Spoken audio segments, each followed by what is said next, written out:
it's my pleasure to be here with you. Sorry we can't be meeting face to face. My name is Paul Kostek. I'm the events chair for the IEEE Humanitarian Activities Committee.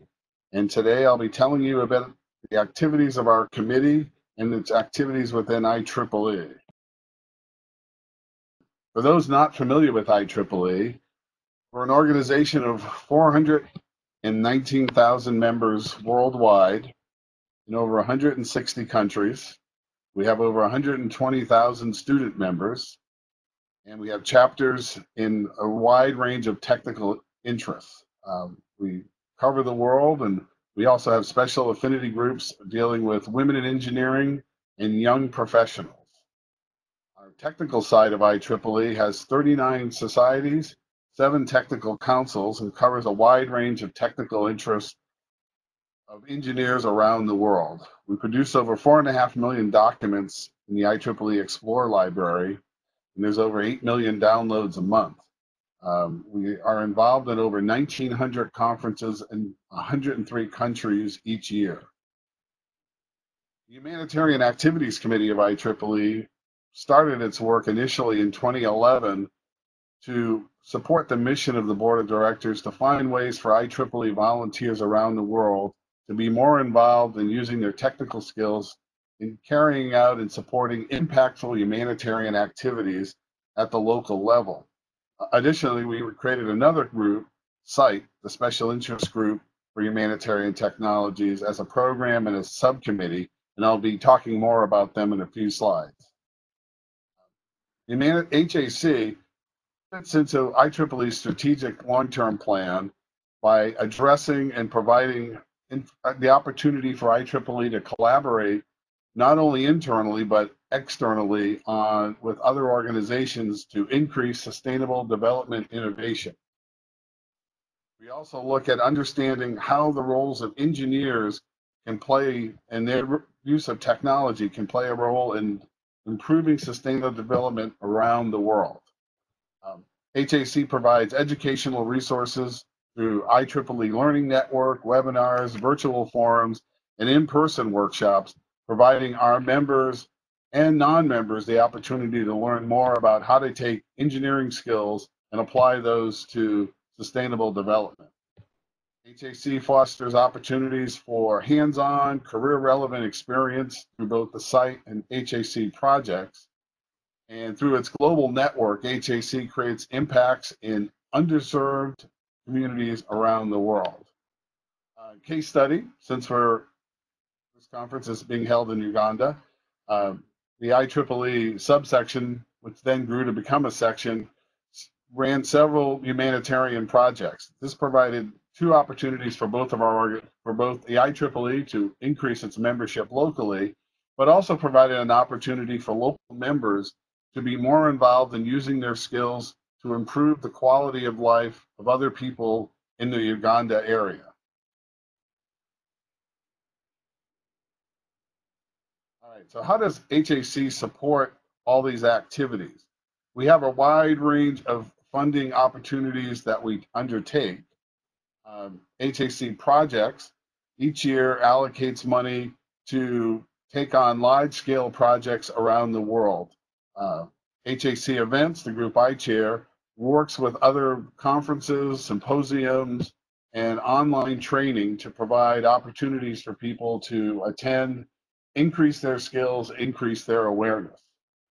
We also support conference participation around the world, ensuring that people can get to conferences to present their papers, learn more from other folks, share their knowledge, and expand the reach of HAC's activities in sustainable development. And then we have our site projects, and these projects cover a range of activities that are done by local groups around the world. Additionally, this year, with the advent of the COVID-19, we undertaken a series of projects to help people to respond to COVID needs in their respective countries. 3 African countries have received grants from their local sections: Nigeria, South Africa, and Uganda. And they've done a range of projects, everything from creating simple ventilators to apps for smartphones to dashboards to collect COVID information that can then be shared with doctors, nurses, other healthcare professionals.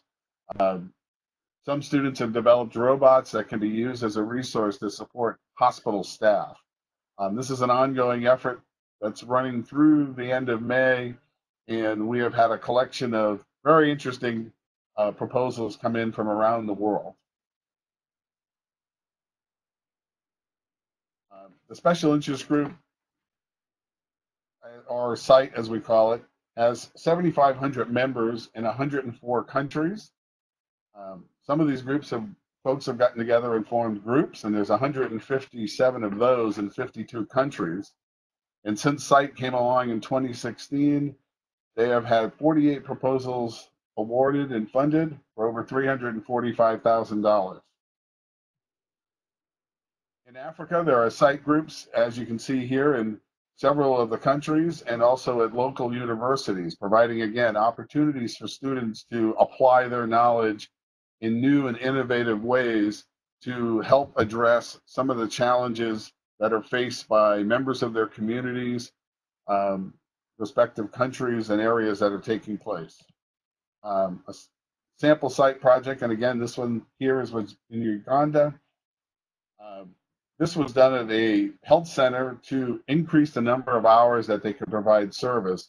The site team put together some new electricity system using solar panels that took the center from being online only a few hours a day to becoming a 24-hour-a-day facility, able to increase the number of patients they were able to treat.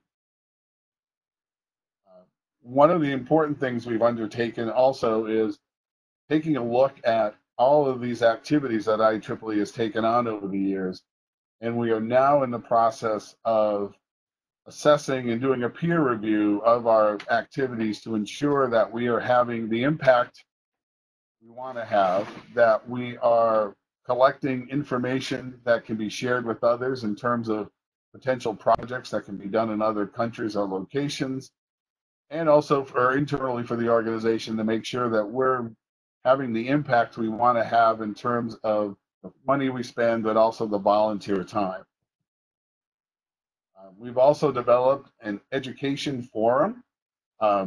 This is available for IEEE members through a Facebook group where they can learn about sustainable development and humanitarian technology at IEEE. There's a curriculum there. For non-members, they can go to the IEEE Learning Network. There's weekly discussions, and this is an opportunity for people to talk about what activities are out there, make suggestions, and develop projects on their own that they can then move forward into their own location.